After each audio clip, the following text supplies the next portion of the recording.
Olá a todos! Esta webaula resulta de dois webinars preparados a pedido do SNESUP, do Sindicato Nacional do Ensino Superior e da Universidade Lusófona. Antes de avançar, uma pequena apresentação. Meu nome é Paula Pérez, eu sou a coordenadora da Unidade de E-Learning e Inovação Pedagógica do Politécnico do Porto e exerço funções de docente no SCAP, nas áreas de Sistemas de Informação. Genericamente, eu comecei a minha formação na área da Informática e Matemáticas Aplicadas e depois fui-me especializando na área dos sistemas de e-learning, educação de adultos, tecnologias educativas e educação à distância e e-learning. Aqui tem algumas das publicações que escrevi individualmente ou em colaboração e também alguns links se quiserem saber mais sobre o trabalho que tenho vindo a desenvolver. Portanto, quais é que são os objetivos desta webaula? Com este trabalho eu pretendo apresentar apenas uma das soluções possíveis para a criação de ambientes de aprendizagem online. O objetivo é apresentar uma solução muito prática e objetiva, que acima de tudo seja útil para todos os docentes. Irei sugerir algumas ferramentas gratuitas que poderão mediar este processo de ensino à distância e sublinhar que toda a experiência, o know-how que eu estou aqui a partilhar, deriva de um trabalho essencialmente dirigido para os estudantes do ensino superior. Irei abordar os conceitos mais importantes numa dimensão pedagógica do ensino à distância. E isto porquê? Qual a necessidade desta webaula?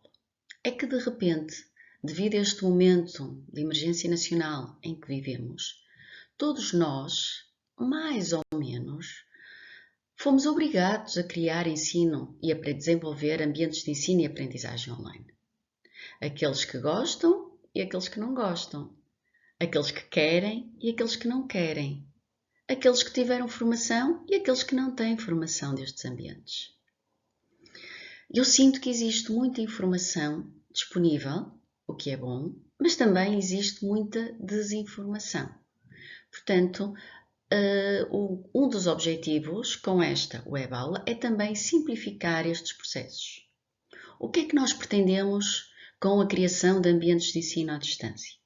Pretendemos estar perto dos nossos estudantes. Existe uma série de ferramentas online que estão disponíveis de forma gratuita para que possamos interagir e estar próximos dos nossos estudantes. E não vamos cair na tentação de afogar os estudantes em tarefas, materiais, porque existem muitos materiais interessantes disponíveis na internet, mas se nós caímos na tentação de lhes dar todos os materiais que encontramos e que são interessantes, eles acabam por não conseguir dar resposta e perdem-se. E isto é uma contradição da essência do que é o ensino à distância. O mais importante na criação de ambientes de ensino e aprendizagem online é todos termos vontade de trabalhar juntos, de interagir juntos, termos vontade que os nossos estudantes continuem a aprender de forma presencial ou online. E acima de tudo, vamos evitar cair na tentação de transferir as práticas presenciais para os ambientes de ensino à distância. Também vemos pessoas a lecionar as aulas online como se estivessem num ambiente presencial. Nós temos que pensar diferente. Se não o fizermos, vamos cair na exaustão. Os professores estão exaustos, porque aula a seguir a aula e aulas de 3 horas teóricas online é uma exaustão para o professor, é uma exaustão para o estudante e até que ponto é que resulta na aprendizagem. Portanto, quando nós falamos de ensino à distância, falamos do ensino de proximidade. Por isso é que eu gosto muito mais da palavra e-learning ou de ensino em rede, de colaboração. E qual é a nossa grande função enquanto docentes? É planificar o trabalho autónomo dos estudantes, com as denominadas aulas assíncronas.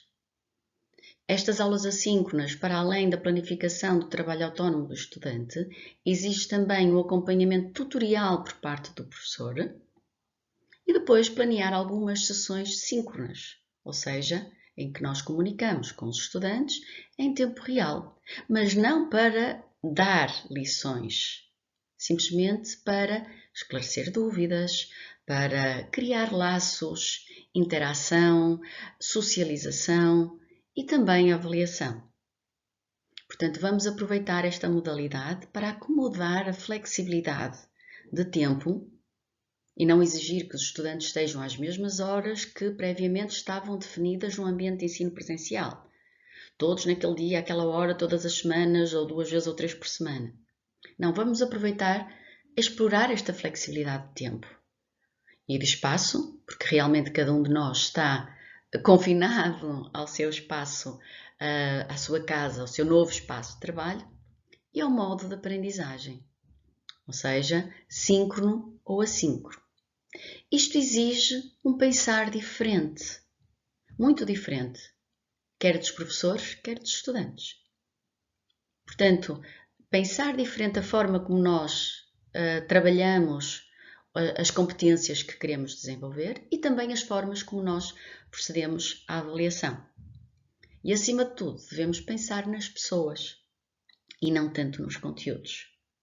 Aproveitar que vivemos numa sociedade em rede e a explorar todo este potencial de uma aprendizagem que se desenvolve nos espaços online, nos espaços em rede, de interação cognitiva e social.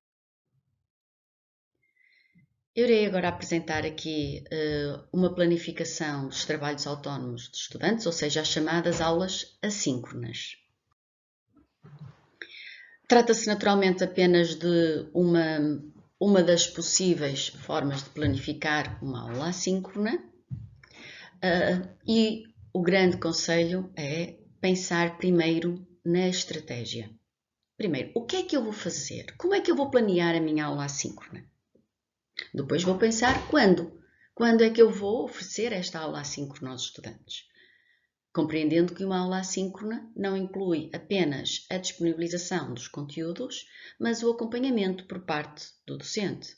Nós chamamos de processos de tutoria.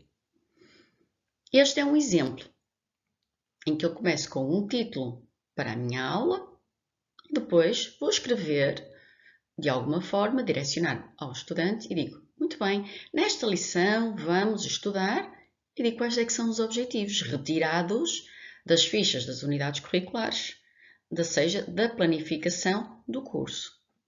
Então vamos estudar estes objetivos e para isso vamos seguir estes conteúdos, também retirados do programa do curso. Está prevista para esta aula assíncrona, vamos imaginar, 2 horas. É claro que depois nós conseguimos afinar este trabalho de determinação ou cálculo do tempo necessário para os estudantes desenvolverem estas aulas assíncronas. E continuamos com o processo de diálogo. Então, para começar, eu sugiro que visualize estes vídeos, leia estes documentos e depois, continuando agora que já leu os documentos, que já viu o vídeo, que já interagiu com pequenas tarefas, então vamos desenvolver uma atividade de aprendizagem. E esta atividade pode ser uma atividade de aprendizagem individual ou em grupo. E depois, no final, muito bem, hoje terminamos por aqui. Na próxima aula, iremos abordar este ou aquele tema, procurando cativar o estudante para que ele tenha vontade. Deixa-me lá ver, na próxima aula não posso perder porque se vai falar sobre isto. Uma sugestão também é criarmos um diário. Neste diário, o próprio estudante registra as suas percepções sobre a aula que acabou de desenvolver, ou seja, o tempo que ele gastou e que pode nos ajudar mais tarde a ajustar o tempo que previamente tínhamos definido, onde é que ele teve mais dificuldade, o que é que ele gostou mais, etc. Criar aqui um diálogo para que possamos estar próximo dos nossos estudantes. E depois, sim, colocar uma série de materiais que são adicionais, que são opcionais, em que o estudante consegue perceber claramente a distinção entre os materiais que são obrigatórios e os materiais que são de estudo opcional. Portanto, a sugestão é pensar primeiro, então, o que é que eu vou fazer? Eu vou estudar estes objetivos, aqueles conteúdos, etc. Quando é que eu vou disponibilizar a aula? E só depois é que eu vou pensar no como. Que ferramentas é que eu tenho à disposição para implementar esta planificação?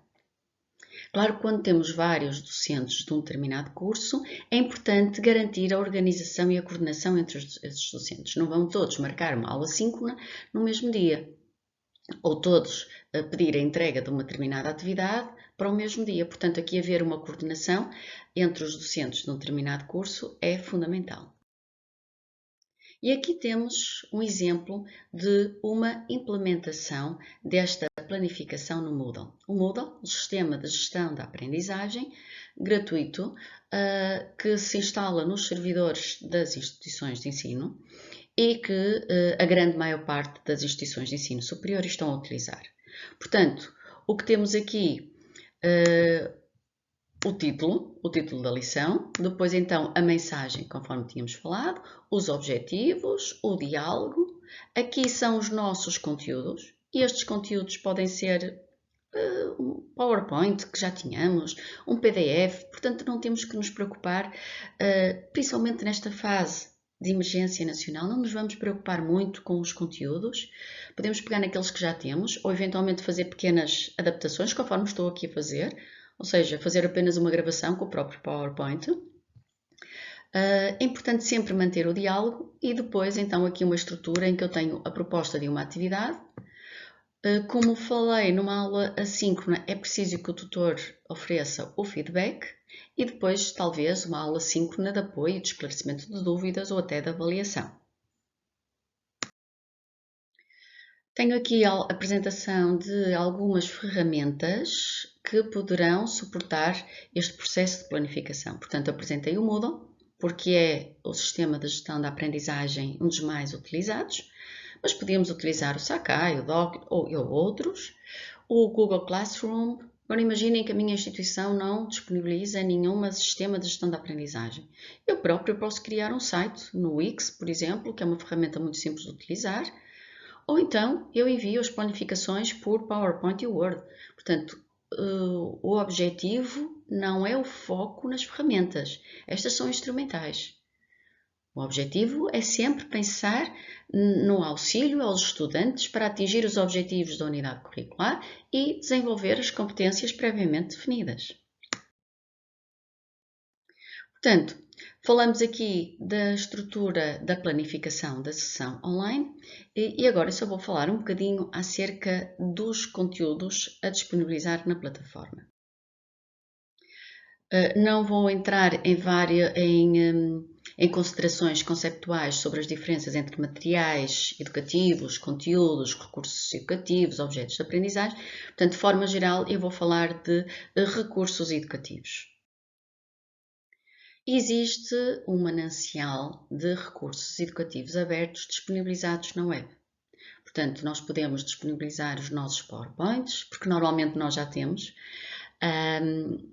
mas também podemos procurar conteúdos que existem disponíveis na internet de acesso livre e que são de grande qualidade. Portanto, cabe-nos a nós, enquanto docentes, selecionar os melhores recursos para sugerir aos estudantes numa determinada aula assíncrona. Tenho aqui, por exemplo, os MOOC, que são os cursos online, massivos, abertos, estão disponíveis na internet, os MOOC. Os vídeos que encontramos no YouTube, a escola virtual, o Khan Academy, existem milhares e milhares de recursos. No entanto, eu posso eu mesma querer adaptar aquilo que já tenho para o ambiente de aprendizagem online. Podemos utilizar o próprio PowerPoint, fazendo o que eu estou aqui a fazer, que é simplesmente gravar a apresentação, como se nós estivéssemos a gravar aquilo que iríamos lecionar nas nossas aulas. E para isto, reparem que o estudante apenas tem que seguir a aula. E ele vai precisar muito mais do nosso apoio síncrono para o esclarecimento de dúvidas, muito mais do que para ver o PowerPoint. E, portanto, nós conseguimos oferecer ao estudante outras potencialidades que a sala de aula presencial não nos permite. Se o estudante já sabe determinado assunto, pode andar com o PowerPoint para a frente, com o vídeo para a frente, ou então, se não percebeu alguma coisa, ele poderá repetir as vezes que forem necessárias. Ou se um aluno não foi a uma aula, ele tem sempre a oportunidade de assistir na mesma aula. Eu coloquei aqui também uma ferramenta que eu utilizo e acho que é bastante interessante, o Screencast-O-Matic, que permite a gravação do nosso ecrã do computador. Portanto, vamos imaginar que eu estou a lecionar Excel. Os estudantes estão com alguma dificuldade e eu posso fazer uma demonstração. Portanto, eu ativo o Screencast-O-Matic e gravo o meu ecrã e posso escolher gravar o ecrã sem a minha câmera ou posso escolher o ecrã com a minha câmera também. Portanto, é muito útil e nós podemos disponibilizar de imediato a gravação no YouTube, o que também nos facilita o processo de partilha deste mesmo recurso. Claro que depois no YouTube podemos definir como um vídeo privado e disponibilizamos apenas para os nossos estudantes. Nós, na Unidade de E-Learning e Inovação Pedagógica do Politécnico do Porto, para a produção de recursos, nós utilizamos uma ferramenta que é o Articulate Storyline, mas é uma ferramenta de autor, de produção específica de recursos educativos para ambientes de e-learning. Eu deixo aqui o link para um documento que elaboramos sobre diferentes ferramentas de autor, mas numa altura em que quase de um dia para o outro fomos todos obrigados a implementar sistemas de e-learning, penso que a utilização do próprio PowerPoint seria suficiente. E quais é que são as principais adaptações que nós podemos fazer aos nossos próprios PowerPoints? Criar um slide inicial com o objetivo de captar a atenção. Sabem fazer isto? Sabem fazer aquilo? Não? Então vamos ver nesta lição. Alguma forma captar a atenção deles. Depois introduzir o tema. Depois apresentar os conteúdos propriamente ditos. Depois era importante acrescentar um diapositivo com uma autoavaliação. Isto pode ser apenas algumas perguntas. Depois de já termos estudado estes conteúdos, está preparado para a avaliação? E colocamos alguma... Então responda às seguintes questões. E depois logo a seguir apresentamos os resultados. Portanto, isto serve essencialmente para autoavaliação. Podemos também utilizar ferramentas dentro do próprio PowerPoint com correção automática ou links para outras ferramentas de correção automática. O importante é que os estudantes tenham feedback. E depois, no fim, fazer um sumário, um resumo daquilo que foi estudado nesta lição. Portanto, aqui tem um exemplo, o exemplo do PowerPoint, em que no menu Gravação, escolhemos a opção Gravar a gravação e vamos para este ecrã, em que só tenho que gravar e escolho se quero apresentar a minha câmera ou não. Também é opcional, muitas vezes nós podemos apresentar a câmera no início e depois no fim, como quisermos, ou ao longo da aplicação, portanto, facilmente conseguimos criar a nossa web aula. É muito útil nós também providenciarmos uma versão de impressão dos conteúdos, porque há estudantes que nem sempre têm o acesso à internet ou que gostam de ler os conteúdos e escrever e tomar notas. Portanto, é interessante nós oferecermos sempre esta possibilidade, até porque somos pessoas, somos todos diferentes, temos estilos de aprendizagem diferentes.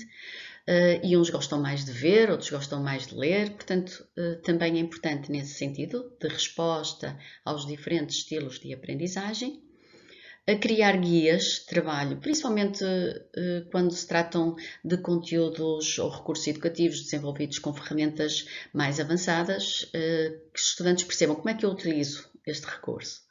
Poderá ser útil também ter um glossário de termos que estamos a utilizar. Este glossário pode ser na própria lição ou pode ser no âmbito do curso, em que nós colocamos os principais termos que definem a nossa unidade curricular e e as definições, e também a bibliografia e mais recursos para a web. Portanto, avançando na planificação, portanto, nós acabamos de ver a construção de conteúdos e depois o que vamos fazer é então, agora que já conheces os conteúdos, proponho o desenvolvimento de uma atividade. E tendo sempre a preocupação de criar um espaço para o esclarecimento de dúvidas. Para que o estudante não diga, eu não fiz, depois acabei por não conseguir, não entendi muito bem. Portanto, um espaço de diálogo. Então, vamos falar um bocadinho sobre as atividades de aprendizagem que podem ser desenvolvidas online. São inúmeras. Era impossível nós estarmos aqui a descrever as diferentes estratégias de aprendizagem. Mas, de forma geral, nós podemos sugerir o desenvolvimento de estratégias de atividades individuais ou em grupo. Ou seja, quando nós desenvolvemos uma atividade individual, nós podemos sugerir o desenvolvimento do estudo, um caso de estudo, uma demonstração, uma apresentação, os próprios estudantes gravam as suas apresentações, eles criarem um portfólio com diferentes produtos, fazerem uma revisão da literatura, etc. São diferentes estratégias de aprendizagem individuais. Depois, dentro das atividades em grupo, nós podemos ter as atividades participativas e as atividades colaborativas. Nas atividades participativas, significa que os estudantes todos participam para um fim comum. No entanto, se um deles não participar, não põe em risco o sucesso da atividade. Vamos imaginar que nós resolvemos criar um dicionário partilhado. E sugerimos ao estudante que cada um inclua a definição de um termo que ainda não exista no dicionário. Cada estudante vai analisar quais é que são os termos que estão disponibilizados no dicionário e depois vai dizer, ainda não está este termo, então eu vou aqui colocar porque também é importante no âmbito desta unidade curricular. O que é certo é que se nem todos participarem, a atividade pode ser, em última instância, desenvolvida até apenas por uma pessoa. Ao contrário das estratégias colaborativas, em que nós promovemos um debate online, por exemplo, os alunos podem fazer gravações, entrevistas uns aos outros. Nas gravações podem incluir cada um desempenha um determinado papel. É muito interessante, eles gostam muito de fazer este tipo de atividades, mas depende naturalmente do contexto que nós estamos a trabalhar. A realização de trabalhos de grupo e a realização de próprios projetos, entre outro tipo de estratégias de aprendizagem colaborativa. São muitas as ideias de atividades para a inovação pedagógica. O meu conselho, quando nós estamos a definir uma atividade, é relativamente ao número de tarefas que propomos, nem devem ser muitas, nem devem ser poucas. Porque se forem muitas, os estudantes muitas vezes desistem antes de começar. Eu não vou ter tempo, aquilo é tanta coisa. Por outro lado, se for pouco, aquilo é uma coisa de nada, eu depois termino. Assim como na dificuldade. Se eles sentirem que a estratégia, que a atividade sugerida é muito difícil, eu não vou conseguir, ou vou fazer a disciplina por avaliação contínua, por avaliação final, ou então não vou fazer esta atividade porque não consigo. Se for muito fácil, também não se sentem motivados. Fazer uma tarefa, responder a uma tarefa muito simples, para nós é, ok, vou enviar para que o professor fique contente. E não é isto que nós pretendemos. Assim como o tempo. Nem muito, nem pouco. Se oferecermos muito tempo para que os estudantes desenvolvam, e é muito da cultura portuguesa, vão deixar para o fim. Portanto, se nós também dizemos que tenho este trabalho e que é para entregar ainda hoje, eles também muitos não fazem porque realmente não são capazes. Portanto, equilibrar a gestão da atividade de aprendizagem, quanto ao número de tarefas, quanto à dificuldade e quanto ao tempo. Para além da atividade com um fórum de discussão, como tínhamos falado, para o esclarecimento de dúvidas, poderá ser útil ter uma sessão síncrona para um apoio mais personalizado. uma pequena sessão síncrona. Não estamos a falar de 3 horas de sessão síncrona. Sessão síncrona, sessão em tempo real, em que todos nós nos juntamos para discutir os temas, discutir dúvidas, clarificar as dúvidas e posteriormente para a avaliação também. Eu aqui tenho o exemplo do Big Blue Button, que é uma ferramenta síncrona que pode ser utilizada e pode ser integrada no próprio Moodle, conforme tenho aqui este exemplo, mas podemos usar o Zoom, que é uma ferramenta que tem sido muito utilizada ultimamente, o Teams, o próprio Skype, qualquer ferramenta que nos permita ligar em tempo real, ver os nossos estudantes, é importante também o contacto visual e esclarecer as eventuais dúvidas. Portanto, vamos falar um bocadinho destas aulas síncronas de comunicação em tempo real que, sublinho, não servem, no meu entender, para lecionar propriamente as matérias, mas sim para criar laços, para esclarecer dúvidas e para avaliação. Tenho aqui um exemplo, portanto aqui até foi no AnyMeeting, numa outra ferramenta, mas as ferramentas são menos importantes quando nós queremos, temos vontade que os outros aprendam, temos vontade de participar numa comunidade de aprendizagem.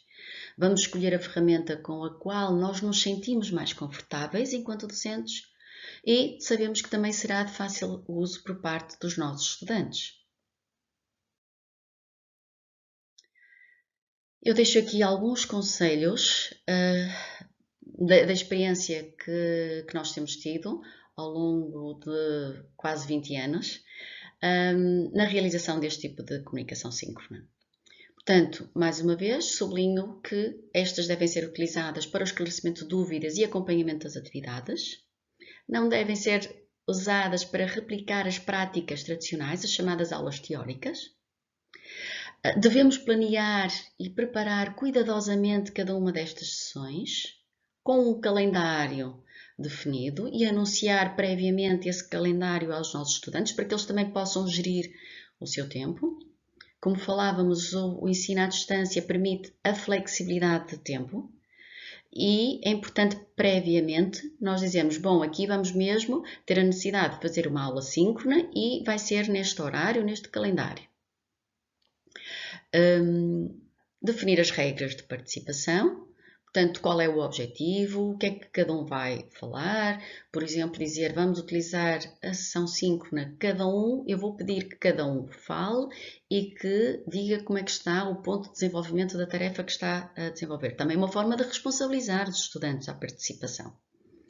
Limitar a duração, portanto, se nós definimos que a duração da sessão será 1 hora ou 1h30, é importante garantir essa duração, porque senão os estudantes numa próxima lição, se a professora vai marcar 1 hora, mas já sei que aquilo vai durar para aí 2 ou 3. Não pode ser. Limitar o número de participantes. Para quê? Para dar a oportunidade, naquele tempo limitado, de todos poderem se expressar, esclarecer as suas dúvidas. Portanto, respeitar o tempo, manter a sessão mais ou menos dentro do tópico. É bom também criar um clima de socialização, mas não fugir muito do tópico, e o professor tem esta função também, de se verificar se estamos a fugir muito do tópico, recentrar a discussão no tópico e providenciar a gravação da sessão. Dentro do ambiente fechado, um ambiente controlado, no Moodle, por exemplo, para quê? Para que os estudantes que não puderam participar, e uma vez que é síncrona, exige a disponibilidade naquele dia, àquela hora, o estudante possa ver a sessão e, eventualmente, as dúvidas dos colegas poderiam também ser as suas próprias dúvidas. Tem aqui algumas ferramentas que eu também já fui falando, que se podem utilizar no âmbito do desenvolvimento de aulas síncronas, como o Zoom, o Teams, o Skype, o Meet da Google e o Big Blue Button do próprio Moodle. E depois, no fim de uma lição assíncrona, então apresentamos um diálogo final. Muito bem, hoje ficamos por aqui, estudamos isto, podemos acrescentar uma série de textos de diálogo de aproximação e desafiar os estudantes para a aula seguinte. Ok, e agora, na próxima aula vamos estudar isto. Sabe o que é que significa? Então, esperem até à próxima aula. Portanto, desafiá-los a captar a atenção.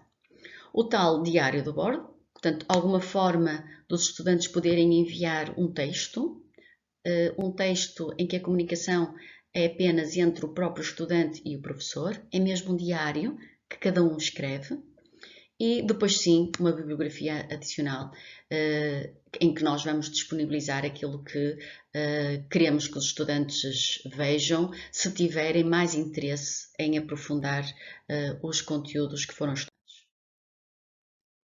Queria só deixar aqui algumas dicas que penso que são estruturais quando estamos a criar ambientes de aprendizagem online.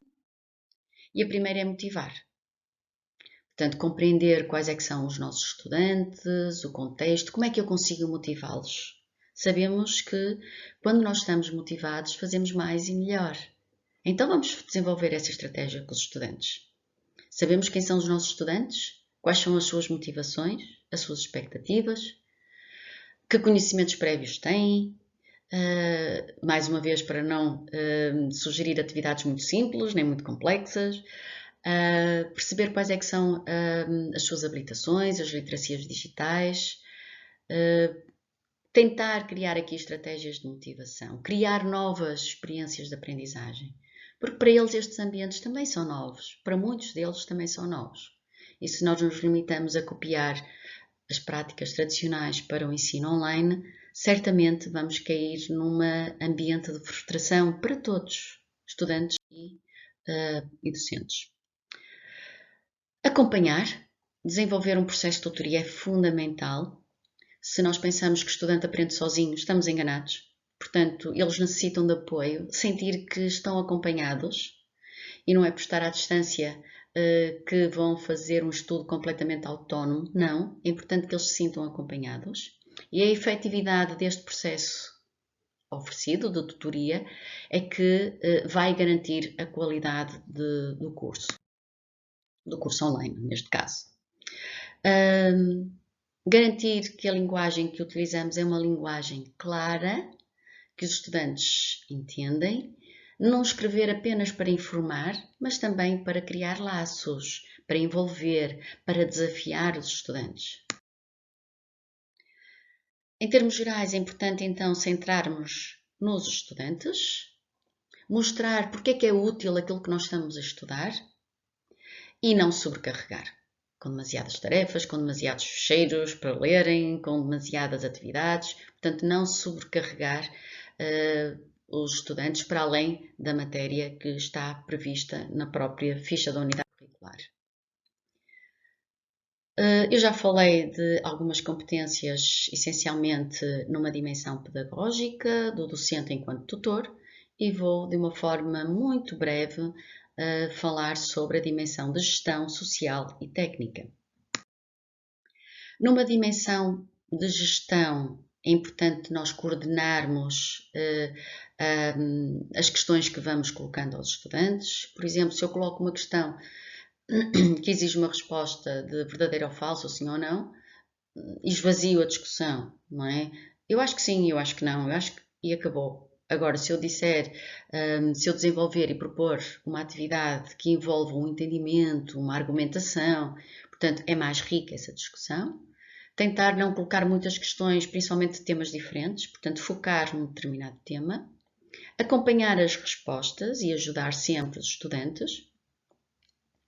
Alterar o ritmo ou a direção da discussão, que muitas vezes acontece nestes ambientes e nas nossas aulas também, presenciais. Tentar desencorajar os estudantes que vão, de alguma forma, tentar monopolizar. Para quê? Para dar oportunidade a todos, principalmente quando estamos numa sessão síncrona. Se há um que está sempre a falar, vamos tentar, mas eu ainda não ouvi o colega, vamos tentar ouvir e que o máximo de pessoas se sinta envolvido. Depois, ter o cuidado de não tratar questões privadas em mensagens públicas, portanto, distinguir os diferentes processos de comunicação. E quando nós vimos que o estudante está a participar menos, por que não enviar-lhe uma mensagem, um e-mail, dizer, está tudo bem, eu tenho visto que não tem participado no fórum, ainda não enviou a atividade, precisa de alguma ajuda? Encorajar a participação.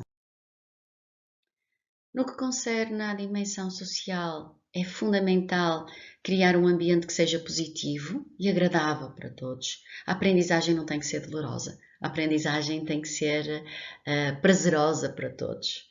Construir mensagens positivas num tom útil, corrigir, porque é também o nosso papel corrigir com toda a consideração pelos estudantes, que são pessoas que estão a tentar desenvolver as suas competências e motivá-los para participar nas atividades.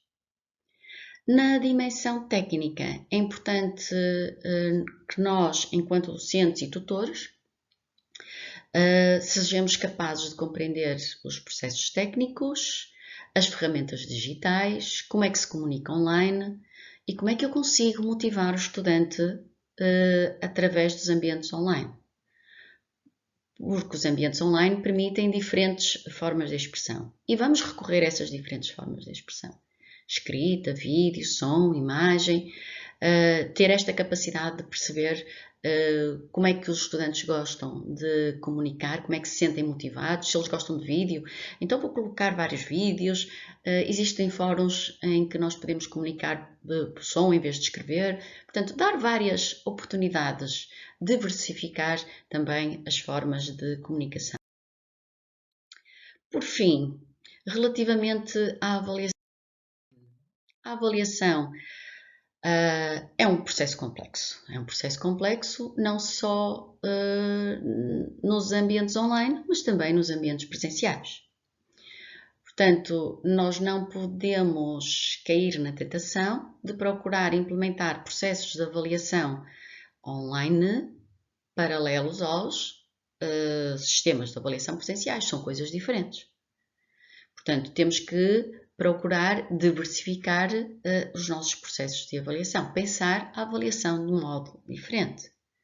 A avaliação pode ter uma função diagnóstica, uma função formativa, sumativa, qualitativa ou quantitativa. E temos que pensar que não vamos avaliar apenas os produtos, mas os processos. E é isto que nos vai auxiliar, de alguma forma, garantir, por exemplo, a identidade dos estudantes.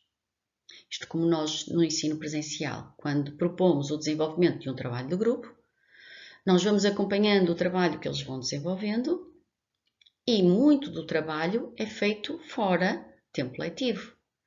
E, portanto, como é que nós garantimos que foram eles que fizeram?